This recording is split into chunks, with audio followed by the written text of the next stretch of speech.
What's going on, guys? Welcome back to Season 2 of NHL 24 Calgary Flames Franchise Mode Series. As always, guys, thank you so much for supporting the last episode. You can also leave a thumbs up on this one. It really helps me out. As you guys can see, we are currently 4-1-1 in the preseason. And our captain there, Mikael Backlund's got 9 points in 6 games. If you guys missed the last episode, definitely go check that out. I feel like we made quite a lot of moves here as the GM of the Flames. So first line, we got Huberdeau, Kadri, and Natchez now. We get a +5. I'm hoping they can play well. I'm really hoping Huberdeau can jump up in rating here so we can actually trade away his contract again, making 10-5 for the next 7 years. Definitely not ideal. Also, too, Kadri even 85 overall, 34 years old, making $7 million for 5 more years. Now, I have seen him, play well, actually go up in rating. Last year, apparently, wasn't good enough, even though he had a decent season, putting up 64 points. Really need him to pop off here. We want him to get up to like a high 80. We got a young gun line in the second there with Coronado, Zary, Pelche. And then we got Sharon Goj, Backlund, Kuzmenko on the third line. Fourth line being Cole Schwindt, Connor Dewar, and Martin Popsill. Now, in terms of the defense, we got Giordano back on the team, playing with Anderson on the top pair. So, Anderson's good. Obviously, Uyghur's gone. Trade him for Seneca. Bal Broberg on the second pair. Miromanov, Ohotyuk on the bottom pairing. Again, defense definitely our weakest spot. We got Dawes, Wolf. There's the two goalies. Wolf definitely the starter. 1 overall higher, plus has that elite potential. In terms of other special teams, power play 1's not that bad, but...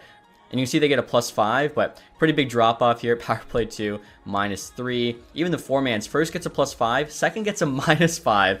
It's the guys that want out there, though. It's like the guys that want to get a nice time to hopefully, put up numbers. So I'm just going to rock it. PK1's a +5, so you can see our chemistry is very up and down. In terms of like the three-man's even, though, we only get -1. So I guess our PK coach better than the power play in terms of the chemistry. Now looking at the AHL team, guys, we got Comtois on the first line there. We brought Phillips back.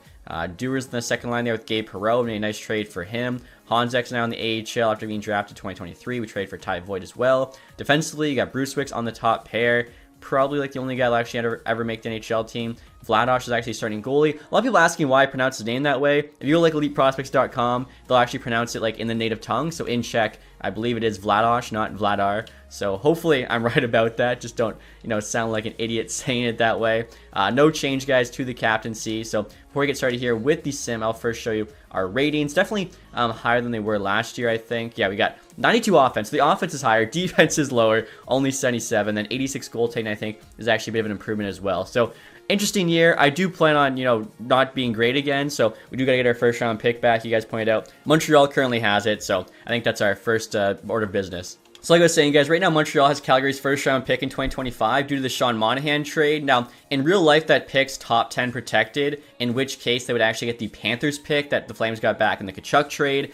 Most likely, it's going to be a top 10 pick. Like, Calgary doesn't look too great this year. So, unfortunately, we have to make a trade now to get our own pick back because the game doesn't have, conditionals. It looks like our pick is worth more than the Florida pick, as it should be. So, we are getting screwed here. But, we've had some pretty advantageous trades go our way. I'm just trying to think if there's, anybody we can throw in. Honestly, I'm thinking just kind of scummy. But we'll do, a 20-30 second and still rejected. I want to use, really future picks where I'm hoping by then we're actually good. And, again, we are kind of getting screwed here because we shouldn't have to do this anyways. Still saying no. We'll try 2, 3, 4, 5 to get our pick back. And there we go. Okay, so like I said, we do get kind of screwed, especially since when using custom rosters, you can't move around draft picks. Even though, we lost Markstrom, Zadorov, a ton of guys that actually got picks back, we don't have the picks to show for them. So kind of double screwed here, but you know what? It makes it tougher, and I don't mind a challenge. So hopefully, even with, losing all those picks, can still turn this team into a champion. Now, Connor Zary here, guys, needs extended. About to play second line, and he knows it. He's asking for 5'8" there for 4 years. I mean, he's going to be second line. He's got high top 6 potential. I think that went up as well. I want to say he was medium top 6 before. We need him for 6 more years. Do we risk it and lock in here on Zary long term? I mean, he's going to be getting a lot of ice time. 5.75 for 6. He already has 84, so it's not that bad with the cap going up. Let's see if he takes that. Kind of like a Quentin Byfield-esque contract. Coronado hasn't played the game in the NHL. He wants 1.6 for 1. Another guy I think will be part of our team long term. So if he is a bust, this is a terrible contract. But if he's not, I feel like, we gotta kind of hope these guys are good, because if they aren't, we're in a bad spot. Hopefully they're good enough we can at least move these contracts. Let's try 3.5 for 6 Coronado. Definitely obviously looking for more value deals. Bal, I wouldn't mind on a 2-year. Honestly, that's kind of what I was hoping for. I don't think we'll need him after 2. Plus, I'll probably only be like a low 80. And then goaltenders, we do have Wolf and Dawes locked up. So Zeri, Coronado, if they can sign those, long-term deals, very good for us. Not as good as Pelches, though. What was he at? Like a 2.5 for 5 years. If he can get better, it's awesome. Bal does say yes to the bridge deal there. Like I said, hopefully by the time that's done, we have better defensemen. Coronado said yes, so if he grows, great contract. Waiting to hear back from Zeri. And he said yes, too. Okay, so like I said, as long as they continue to grow, those will be great contracts. And so around the end of December here, you got the record of 16, 19, and 3. I was a little bit worried. Like, imagine Panthers doing better than us. But luckily, as you guys can see here, they're currently 3rd place in their division, 48 points. We are 4th in division with 35, though. So, like, I don't know. Maybe the pick will end up being only a few spots different. But start of the year, I definitely thought we'd be doing a lot worse than we are right now. Still a lot of time left. We do trade away some guys at the deadline. Will make us even worse. AHL team, I was actually hoping we'd be decent. They're 7th place there, 11, 12, and 1. All right, so we'll have to, try and change some things, probably close to the deadline. Stromgren there on the HL team, 19 and 24. Did not expect him to be the leading scorer. And then in terms of the NHL team, it is Zeri, 33 and 38, fresh off that new contract, so that's looking good so far. Like I said, guys, I think we'll wait till close to the deadline just because, you know what, though? Like, I want to do worse. I want to see if maybe we can get some value on somebody like, say, Kuzmenko or something like that. All right, guys, so we're trying to make a trade. The Sharks are also not a great team, offering up Kuzmenko and Ignatjew. Hopefully I said his name right, just an AHL goalie. For Vanacek, get to take back for salary reasons. Luckily, it only has 1 year left. And then Henry Thrun here is actually not too bad. 23, 79, high top 6. Defensive defenseman there. Kuzmenko's value is honestly less than I expected, so that's why the return's not great. Sharon Govich is even worse, probably because he's making 5.8 for the next 6 years, only 83. Maybe we got to get him, some more ice time on the power play or something, so we can move that deal or at least have him as a capable player. Sharks should say yes to this, and yeah, they do. So I think, Throne will just be in the AHL anyways. Kuzmenko should make us a little bit worse here as we get towards the trade deadline. Like I said, we are trying to tank now that we have our pick back. And so after that trade, guys, we did an update look at the team. Top 6 is still the same. Third line's now Sharon Govich, Backlund, Dewar. We called up Comtois defensively. We've actually got Henry Thrun playing on our second pair there with Broberg. So should be, like I said, a little bit worse. I think scratch now. Miro Manov plus Vanacek there again. We just took him over for the salary. AHL-wise, we got Stromgren who's leading in scoring on that first line. Try and get them going. Like I said, we'd like the AHL team to actually make the playoffs, but see what happens here in the next few months. And we just got a trade offer, guys, with Edmonton Oilers, Bo Akey and Buryoskin. Hopefully I said that right, for 3rd-round pick and Giordano. I mean, I want Giordano to retire a Flame. I feel like trading him to the Oilers would be the exact opposite of that. Now, as you guys can see, we're still playing kind of too good. We're a little under 500. We really need to be losing a lot more. Like last year, we got dead last, and of course, had nothing really to show for it. It didn't win the lottery, and then even, reached on our pick. Had to trade extra to actually get Parekh. A third here, Pizzetta for 2 fourths. Definitely doesn't make any sense for us. So, getting towards the trade deadline, you guys can see, like, we're 5th place there. What's crazy is we're only, 6 points back, divisional spot, 5 points back of a wild card. The worst team in the NHL right now is the Flyers and the Kings. They're at 54, so I mean, we're only 8 points up on them. If we actually can really start to tank here, only win like a couple games after the deadline, maybe we can, finish a lot lower in the standings. Nature's our leading scorer. He's got 56 and 63. AHL-wise, still Stromgren there, 43 and 52. He's a nice surprise. Like I was saying, did not expect much from him this year. So we'll get to the deadline. I'm going to call us a seller just to kind of, let the boys know you're playing a little bit too well right now. We're trying to get James Hagens, not, whoever's going 9th, 10th overall. You got Carlson, number 1 player on the block, followed by Petrangelo, Montour, Stone. So Vegas selling apparently, at least they're veterans. Konechny, Hannafin, Matheson, Chandler Stevenson, Seth Jones, Bjorkstrand. Okay, so definitely some surprising names here. We want to get, some younger players, some prospects. I have mentioned EA. I think like the trade block, it shouldn't be based on rating. It should be based on trade value. So, if there's a stud prospect available, you should actually be able to see him on that trade board, not just have to go through every team to find him. Now, like I was saying, guys, we need to make some moves here and make our team worse. Let's see, like, who can we trade? We could trade Anderson, but it'd have to be an insane return. Broberg we just got. The rest of our defensemen pretty much have no value. The ones I actually, want to keep. Goaltending, Wolf's now an 87. Let's take this look at the stats. Dawes, 28 games, has a 9-1 save percentage, 3-1-3 goals against. He's actually playing a little bit too good, maybe. Wolf there, he knows the job. 39 games played, 8-9 save percentage, 3-9 goals against. Yeah, Dawes is playing a little bit too good for us right now. So maybe we can trade him away, just have Vanacek, who's already in the NHL, be the backup there. And I saw what your comments last episode saying, how could I not draft Tijja Ginla? Obviously, I went with Parekh because that's who the Flames actually took, but obviously, it's not going to be, true to real life anyways. We got to bring Ginla back to Calgary. So, Columbus wants Dawes. Can we make some sort of package here around him for Ginla? Definitely going to cost more. I'm thinking forward-wise, who can we give up? Unfortunately, I don't like any of our veterans. Now, Connolly here is a pretty good player. He was actually taken, like I said, I think, 19th first round by the Vegas Golden Knights in real life. We could move on from him because same age as Perot. Although I think Perot's actually a year younger, just hasn't turned 20 yet. But still, could trade him with Dawes and then maybe, I don't know, the Sens second. Actually, let's try the Red Wings third. This looks like it could be a package. They want everything, the values on our side for Tij Ginla.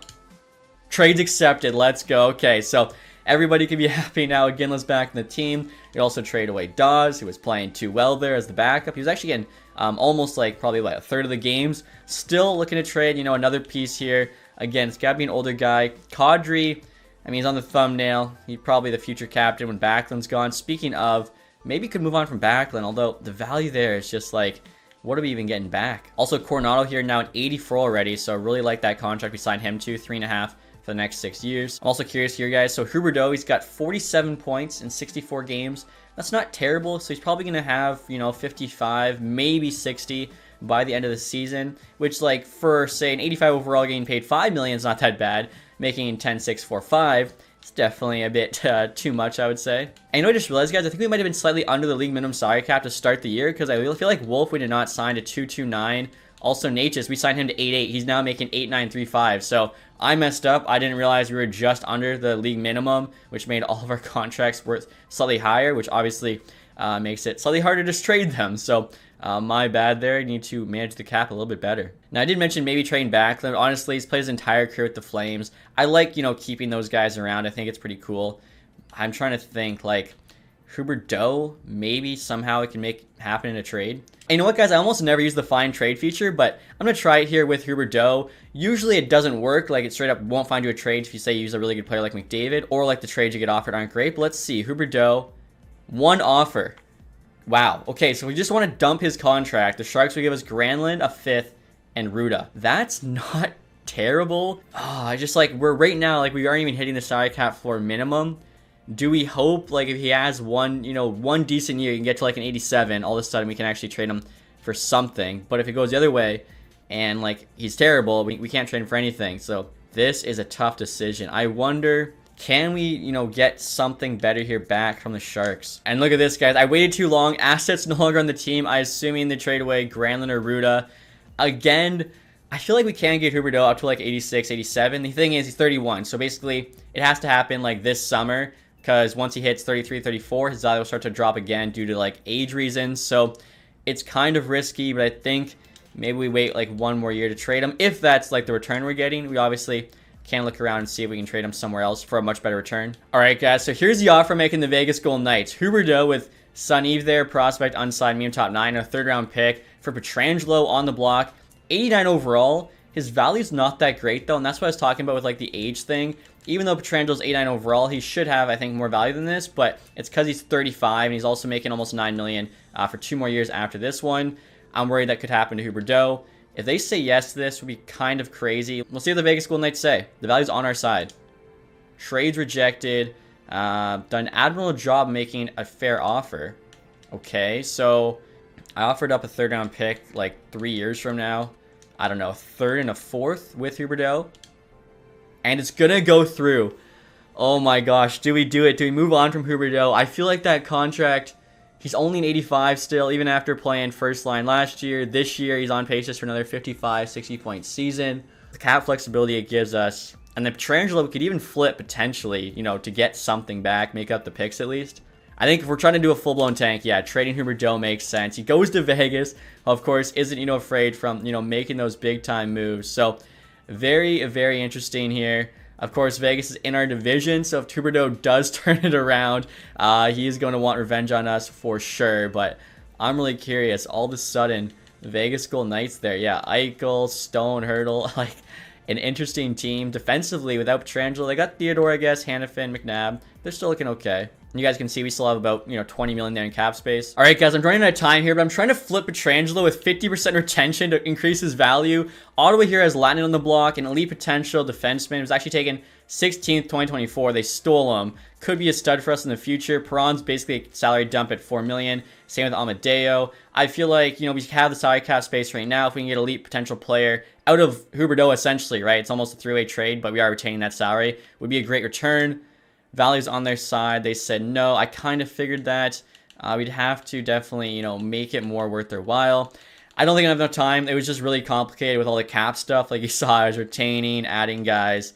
Like, I don't know who we could even add here. Just a couple of guys late. Oh, I misclicked a. Oh my god.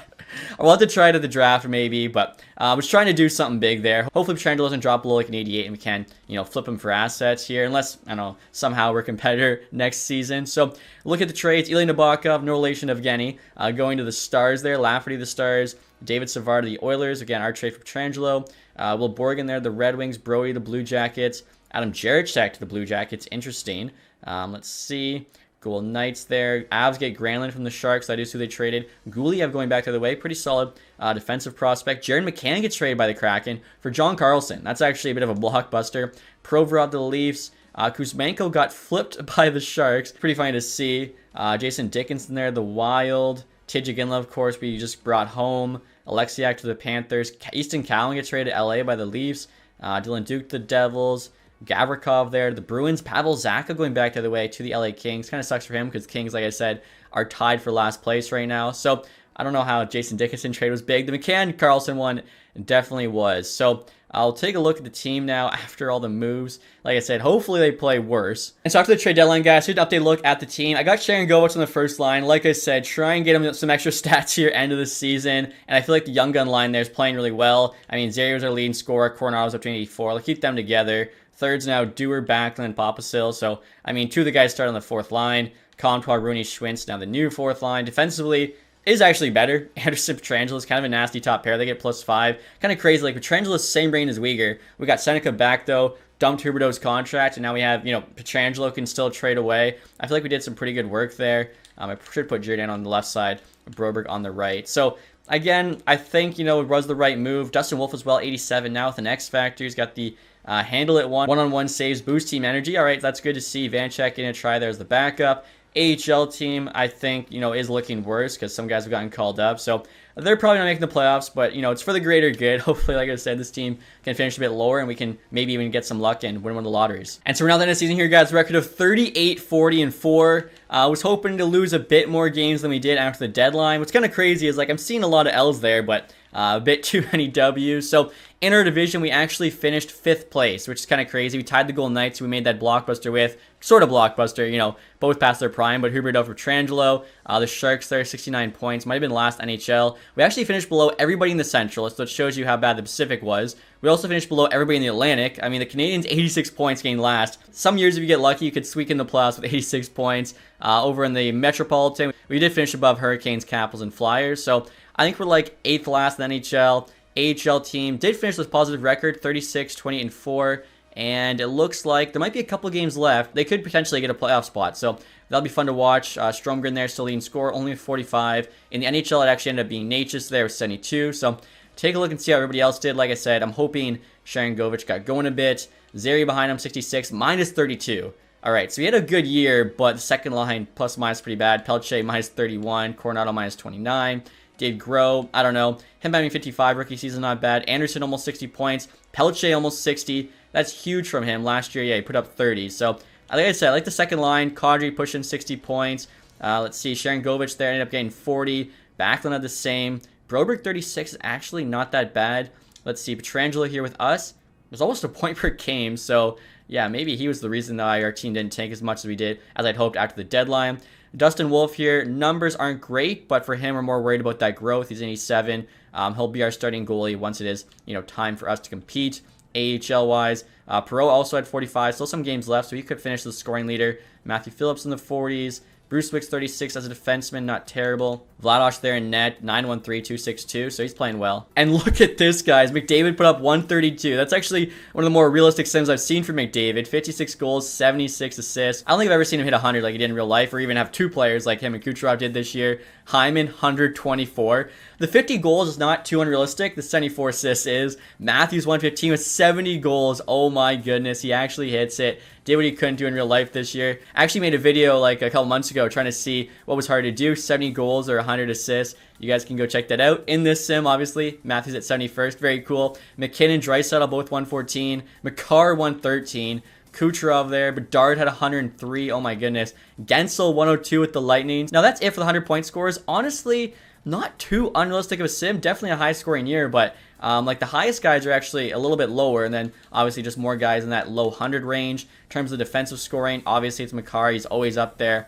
followed by Fox, Hughes, Morgan Riley, a big year. Goaltending stats, Stuart Skinner, 47 wins. He's still only an 85. It shows you, like a low 80, even a mid 80 if you get lucky goalie. More than enough. Save percentage for a starter. Jeremy Swayman's up there again, .915. And then goals against here looks to be Vasilevsky, 282. And he had 45 wins, so honestly not too sure he'll be winning the Vezina Trophy. And then rookie skaters, Matthew Savoy with the Oilers, 67. He comes in, and what really would be this upcoming season in real life, right? Puts up 67 points, looks to have played second line there based on the ice time, 17 minutes. I mean, this Oilers team is going to be nasty. Smith, Lambert. Coronado does finish 4th in scoring. Not too bad. Obviously, the minus 29 is tough, but you never know. Maybe he could squeak in as a nominee this year. Nikishin behind him with the Hurricanes. So what's definitely going to be tough for us is that Battle of Alberta, because this Oilers team, especially if they keep McDavid, Draisaitl, 120 points. Like, they finished first in the NHL. We have to go through that and make the Stanley Cup final.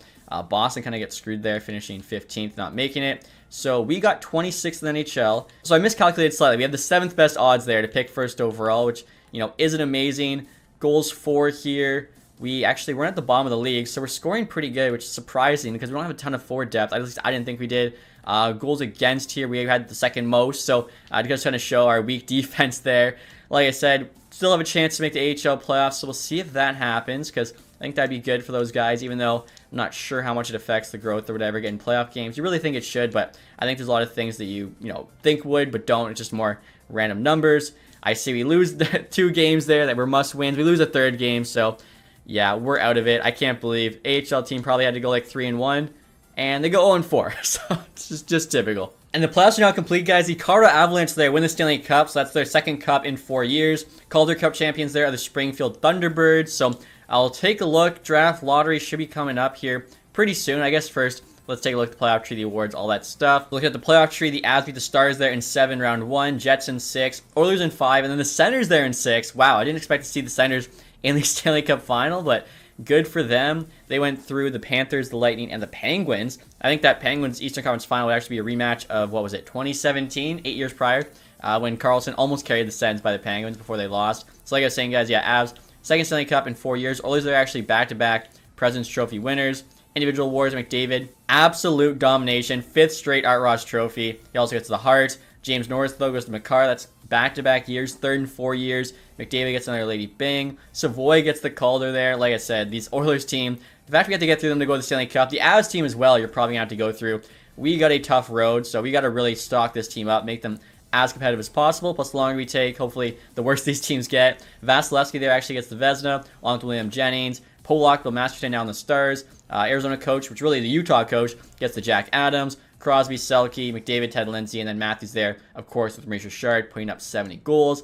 AHL-wise, we saw the Calder Cup winner. Demidov on the Ducks gets the most points, but Nesterenko with the Ducks got MVP. Kerr there, most goals. Demidov, best rookie. Fenceman, Akira Schmid, best goalie. You got Zach Dean there, MVP of the playoffs. McAllister, sportsmanship. Desharnais, community involvement, and then Hildy there, lowest goals against. Desharnais, I'm pretty sure, is still making $2 million. I mentioned in real life, I think Canucks might have paid a bit too much for him, but I do like actually the Sprong signing, very cheap. I think they did that today or yesterday, whenever you're watching this. So, like I said, guys, moment of truth coming up, draft lottery, what we basically did the whole season for, and as you can see there, we're picking 6, so I still can't do math. I thought we had the 7th best odds. We had the 6th best odds. We go from 6 to 6. Washington Sharks just swap spots there, 2-1, 1-2. We should still be getting an elite player at number 6, so it's not terrible. Obviously, we'd like to, get that first overall, get James Higgins, but we'll be all right. Take a look at the player retirement next here. I think Giordano probably at this point should be calling it quits, but you never know. Corey Perry retires, and yes, there's Giordano. So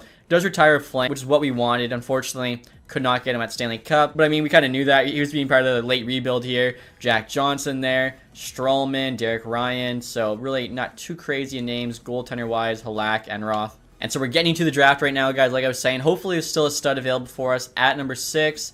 And let's see, top 5 picks not on the blocks. So we'll be tough to trade up if that's what we want to do. And there you go. You do have Higgins going 1. You got Honan 2, Frondell 3, Pollock 4, Ozins 5, Michael Misa 6, Ryapkin 7. Where is Porter Martone at 9? Interesting. We could potentially... I'm trying to think. There's probably a way we could move up to number 9, get Porter Martone.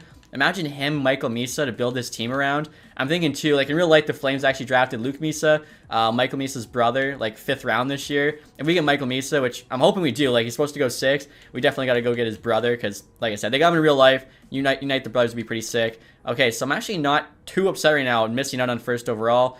Wow, look at the gems. Okay, this goalie is probably not fringe starter if he's a gem. Medium top 6, early 2nd. You got a medium top 4 there in the 2nd. This goalie could be elite. Ravensburgen is elite. That's like a late 2nd, early 3rd. Bishop here, low elite defenseman. Then it's all the bust. Our scouts did well. Unfortunately, we don't have too many picks in this draft. No guaranteed medium elites. Or actually, wait, these are all high elites. Oh my goodness. They're like, you know, not a great probability, but might as well put pins on those guys. Could take chances. Guaranteed medium elites. Any studs. All these guys are going to be, you know, going top 10. As I say that, though, Buckley here, guaranteed medium elite right winger, going to go like 4th round, so I definitely got to trade up for a 4th round pick. And so I think, guys, we're just going to send to pick 6. Hopefully Misa is there, and I think he is. Yeah, Ozin 77, Pollock 77, Frondell there, Honan, and then Higgins, of course, 1st overall. So yeah, very happy. I think Michael Misa should be like a mid to high 70. Take a look here. And he's a 78 overall out of the draft. He should have been the 4th overall pick, so getting him at 6th there is crazy value. Of course, about a year ago, he was a projected 1st overall pick in this year's draft. Now he's more of a top 5, but like I said, still very, very happy. Definitely our future first-line center. And I should mention, too, guys, we definitely lucked out with there being a few creative players in the top 5, like a Honan there, Pollock, Ozins. I'll push Misa down from 3 to 6, and that's also why, you know, we could potentially get Porter Martone. I just noticed Hurricanes have a 5th overall pick and the 9th overall pick. Maybe they'd be willing to trade 9 since they already got a top 5 player. And they got that from Minnesota. Wow, look at this guy. Jacob Pelche is now an 87. What a contract. And it should have actually been like 2.25 for the next 5 years. That is insane. And here's the big offer making the Canes, guys, for 9th overall. Alex Pietrangelo, who, like I said, I don't really think fits our window anyways. If we can flip him with Gabe Perreault, I feel like we actually have a good amount of prospects, but we don't have his picks to get back to 9th overall. Yanni Court's also coming back just for the salary there, as it does matter at the draft when it shouldn't. This would be, I think, you know, a pretty good trade for us. Value's on our side. And they say no, quite close to fair value. Okay, so obviously the Hurricanes and the Flames, they love making trades. I'm trying to keep that tradition. Wow, when's our next 7th round pick? 2028. Will that be enough? And it is. Let's go. So I'm trying to think, do we risk it? Did the Kraken mess us up? Let's just risk it. Hensler goes 8. Okay, so we can get Porter Martone at 9. What a draft. I saw some people saying last draft should have been better. Well, this draft, I think, makes up for it. Are you kidding me? Misa at 6, Porter Martone at 9. He's actually the same rating as Misa. He's higher rated than Hensler just went. So, yeah, Misa, Martone, 6 and 9. Nice, I just realized. And that's the future of our team. Let's go. And like I was saying, guys, after drafting Michael Misa, I want to trade for his brother, Luke Misa. 5th round pick by the Flames in real life. 65 overall. Medium top 9 potential at 19. I'm offering up Lipinski here, who's higher rated, but same potential, only 1 year older. So, pretty much neutral trade. I feel like Cap should say yes.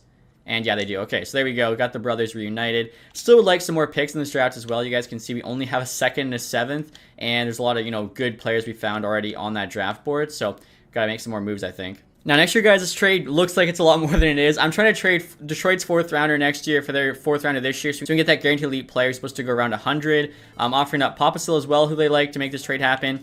Kane's on an expiring deal, so he's got no value. Could potentially sign him with the Flames. I don't know if he will really fit, but the fact that we have that option is kind of nice. And the Red Wings say yes. So yeah, we move up, you know, into the 4th round, and we have an option to sign Patrick Kane. And now next year, guys, I'm trying to get 2 5th round picks from the Lightning. Bellemar's just there for the roster spot, offering up a Hotyuk, who we don't really need anymore, and a 5th in a couple years. Reason being, obviously, a couple of pinned guys in the 5th I would like to get. And the Lightning say yes. Okay, so I think those are good moves. We don't really have the assets to move back in the 2nd or 3rd round. Speaking of, we do have a late 2nd here, 63. Will Sharp just taken high top 6. I'm curious to see if there were any steals quickly going through the 2nd round. I mean, a lot of medium top 4, medium top 6s.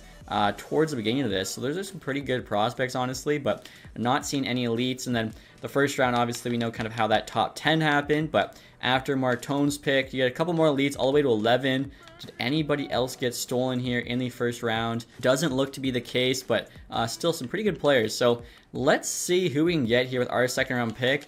Could get Ravensburgen, guaranteed elite potential goalie, but we have Wolf, so I don't know if it makes sense. Same goes for Andreanov, even like Gabriel Daigle there, he's also elite potential. I mean, oh my gosh, maybe I have to take a goalie. I know all three of them are elite, or at least I know Daigle and Ravensburgen are. I'm trying to think, does it make sense for us to take anybody else? I don't think we're going to get in the value, so trying just to guess here who's going to have the highest rating. I don't actually know. Daigle at 2-year NHL ETA. Andreanov's only 1. And Ravensburgen's 2. So unless he's medium starter, which would screw us, you know, let's just take him for fun. Because I take Daigle all the time. Ravensburgen, I took in our last sim. And let's see. 72 overall, medium elite. Wow. Piotr Andreanov, that is a pick and a half. Now, Daigle just got taken, guys. He's also 72 medium elite, so would have been the same outcome. Ravensburgen there, 70 medium elite. So yeah, some good goalies going late second, early third. Now, with pick number 97 here, this is McDavid's number. Going to try and get a future McDavid in Moses Buckley from Switzerland. Guaranteed elite potential. 62 overall, power forward. Let's go. That is a sick pick at the beginning of the fourth round. And our next pick here, guys, at 131. Like I was saying, there are a couple of gems supposed to go in the fifth. So I will take right here as a goalie. Could get really good value here if he is a medium elite. Definitely, it's a bit of a risk. And he is medium elite. Let's go. 49 overall. Great pick. And then next one here, 156. Think kind of risked it, but looks like all crap picks. So either the guy I wanted sucks or he's still available. No, he is still there. Bishop, I'm hoping, is low elite. And he is low elite. 57 overall defenseman, end of the fifth.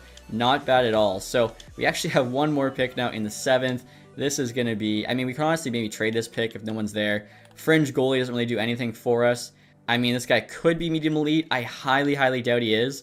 But there's also like probably a low top 6 forward. Let's take a chance. Riss Miller here and medium 7. So yeah, I knew that was, you know, most likely not going to happen. But at a medium elite, like almost the last pick of the draft, that'd be probably the best pick ever. So had to try, and again, walked away from this draft. Misa, Martone, Andreanov, like absolutely sick draft. And so we're now the resign phase, guys, with $32.5 million in cap space, which is pretty ridiculous. Yanni Gourde's actually up to an 85.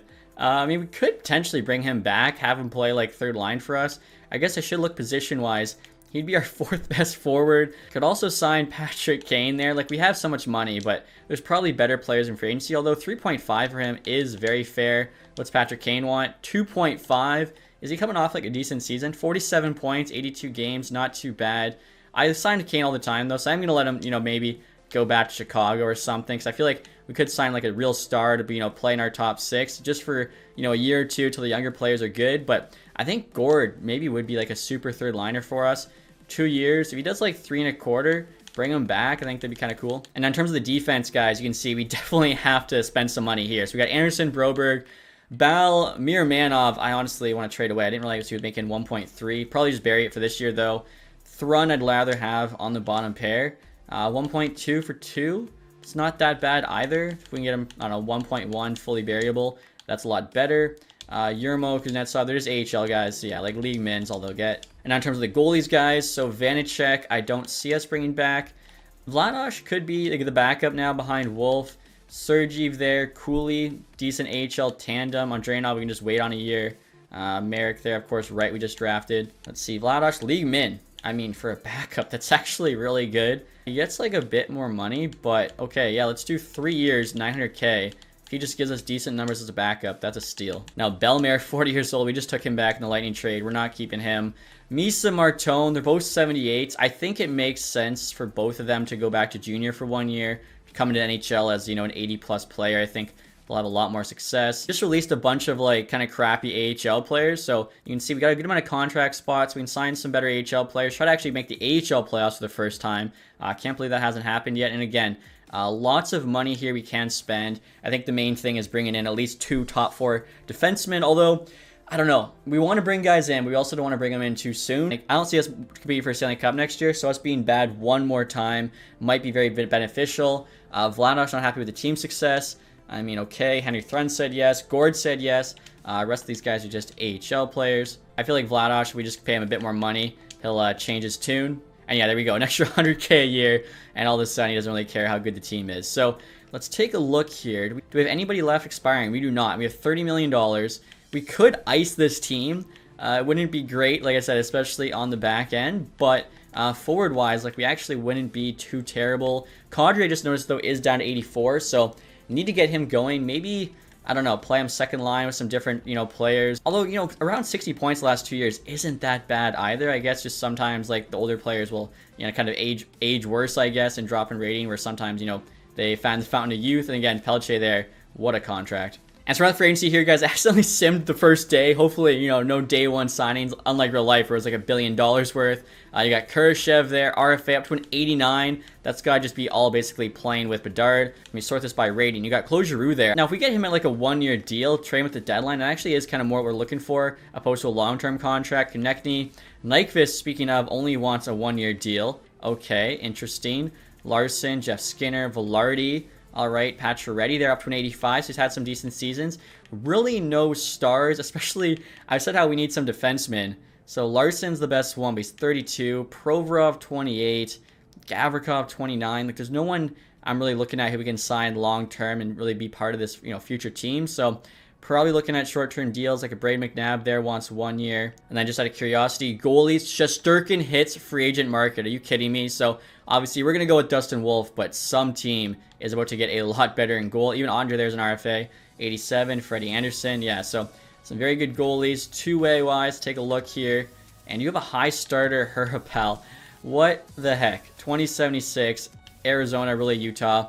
I'm going to make him an offer. I'm going to trade him to Arizona. That is, I think, too good of a player to go free. And now looking at skaters here. I mean, Denisenko, 2580. I think, honestly, I'm more of looking at him as like an AHL star for us. Do a 2-year deal, 850. And like I was saying, guys, we got 30 million in cap space. I think we have to spend at least 10 just to hit the salary cap minimum. And like I said, last year, I guess we were slightly under, messed up some of our contracts. So Braden McNabb wants a 1-year deal. I think we'll do that for sure. We'll offer him $5 million. We need at least 2, maybe 3 defensemen. I'm definitely looking for short-term deals. If the team's decent, still might honestly trade them away if we can, get assets, unless it looks like, we're somehow having a Cinderella run. Alec Martinez is available. Could reunite, him and Braden McNabb. I had a video where I simmed the 2025 season. I forget who, but Martinez got traded for way too good of a prospect. Maybe we can have that happen for us. 1 year, 2.5. Like I said, could probably still sign one more guy. Adam Larson wants 3. Is he too good to sign? I don't know. I mean, if he takes 1 year, kind of like a Dmitry Orlov with the Hurricanes, 1 year, I mean, he's 32. If we're competing by, say, year 4, he could be 34, 35. Maybe we give him the 3 years he wants, because I think he'll still be decent. We could trade him away if we're crap again. So we'll try 3 years, 6.5 on Larson. So a few defensive offers there, and then, like I said, 1 forward. We've definitely hit 10 million, assuming a couple of those guys say yes. I was eyeing Claude Giroux. Very good, 89 overall. Definitely a 1 year at 37, because he could drop off a cliff on that second year and no longer have value. We have money. I'm looking at 1 year and then overpay, because we can retain like 50% the deadline. I don't believe we have any retained contracts right now, so we have 3 slots open. Try 1 year, 9 million on Giroux. So let's see what happens there. Also, too, guys, looking at head coaches, I want to bring in a head coach with A+ teaching, because obviously we're going to have a lot of young players on our team next year, and then even more so in the future. Connor here, who's the guy we started out with, he's only got C teaching. It's literally his worst stat, so I'm going to let him go. We're not really losing any accolades. We won nothing. And then try and bring in, obviously it could make our team sim better, but whatever. We have assets now we can trade away, make up for, finishing higher, I guess, in the standings. Fuller here, A+ teaching, A- coach influence. A's across the board, honestly, is really good. Winnipeg's also interested. We'll try and outbid them here. Obviously, doesn't matter too much. We'll try and get him for 6 years. Got to be the rest of it. Don't ever have to re-sign him. And there we go, guys. That head coach Fuller accepted the offer. So like I said, hopefully it helps our young players grow even more than they already have. Also got some new scouts. Obviously, every summer you want to check for those A1s available. Herbal there, we will trade back to Arizona. And look at this, they have the goalie spots. They got to give us a future 7th. That's their stupid tax, I think. 2East coined the term. And there we go, guys. Martinez said yes, so coming in for the 1 year deal with McNabb, his old Vegas buddy. Denisenko helped with the AHL team. Larson said yes, the defense definitely looking revamped. Closure said yes too. So again, I'm liking those short-term deals. I think now all we really need is some AHL players. We got 10 spots, still have 11 million in cap space, and again, really, you know, a lot of that money is tied up to guys on short-term deals, so it's not too bad. Even a guy like Nyquist here, 1 year wanted, 87 overall, $5 million bucks. I mean, could bring him in and just flip him at the deadline. Obviously, we end up being good, then it's just kind of like a win-win, but he's a guy, why not get an asset back? We got the money. Maybe after our really good draft, our owners are like, yeah, you can spend some money this year and somewhat compete. And I'll look at two-way players here, guys. Edstrom, 24.77, high top 9. Might not be a bad to take a chance on. Also, Samuel Fagemo here was a point per game last year, Ontario's AHL team.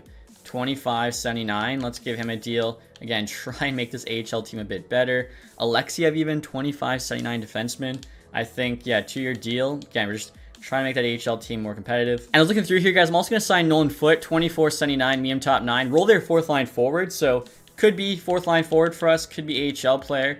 I'll give him 950K. I think, though, after that, we should be all right. Also, too, if we do sign Nyquist, I was thinking about maybe trying to trade away Sharangovich just because, again, 83 overall. He's making, what, 5.5 for the next 6 years. Not ideal. Foote says yes there. We can hear back from some other AHL guys. Nyquist said yes. Alexiev there, Edstrom, Fagemo. So very busy summer for us, that's for sure. Bringing in a lot of new faces. And so like I was saying, guys, next year I'm just trying to get out from under Sharangovich's contract. I know he's become a bit of a fan favorite, but making almost $6 million for the next 5 years is an 83 who's done growing. Just doesn't fit our timeline. Trying to get a third and a sixth here from the Flyers. I feel like we'll probably have to take the sixth off at the very minimum. And yeah, rejected. Let's try just getting a third. The fact we don't have to, you know, pay to get rid of it, I think is pretty good. And they do say yes. So again, we, you know, clear up some spots for younger players, bring in a third round pick. We still could use some more, you know, mid to late picks in 2026. But again, we have a lot of guys who are going to be rentals if we're not competing. So maybe that'll be how we do it. And now next year, guys, trying to get a small trade, the Boston Bruins offering up Miro Manov for a fifth. We don't really even need him in the AHL. He's 28 years old. If they do this, it's a great trade for us. Wow, okay, so yeah, like I said, we needed some more picks in this year's draft. Kind of get one for free there. As for at the start of next season now, guys, I noticed our team could actually be pretty good. I decided to go and hire a new associate and assistant coach, and it looks to be a pretty good choice. Staff chemistry is now 82%. Main thing, the associate, you want A+ power play, the assistant, A+ PK. So when did that goalie coach there, of course, you want to have A+. So I will show you guys what the lines are looking like. Again, I think maybe it could be a playoff team, especially with the new coaching changes. We got Pelche on the first line there, playing with Giroux, and Natchez getting a +5 chem. You got Coronado, Zarius on the second line, now with Kadri. Nyquist, Backlund, Gord on the third. Schwint, Dewar, Foote on the fourth line.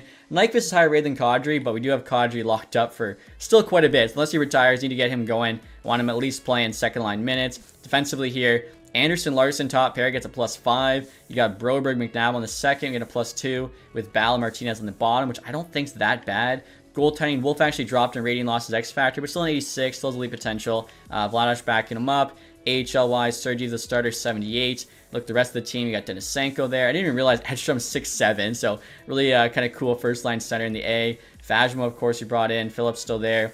Voigt, Hanzik, you got Luke Misa now actually in that group. Defensively, Thrun on the top pair with Bruce Wicks. Alexia we brought in with Yermo. I feel like this AHL team should be a playoff team. I don't know why they wouldn't be. Captaincy, of course, we still have Backlund, Kadri, Anderson, so no changes there. I'll show you guys the ratings here for next season. Like I said, let me know in the comments section you think, will this team be a playoff team? Will they not be? We've got 94 offense, 84 defense, 85 goaltending. So kind of surprisingly, the offensive rating's only gone up a couple since last year, but defensively, we're much, much better. Also, too, I see the Ducks signed Konechny there, so they're a much better team. But that's going to do, guys, for this episode. Hopefully you enjoyed it. If you did, leave that thumbs up. Subscribe if you haven't. Have a nice day, guys. Goodbye.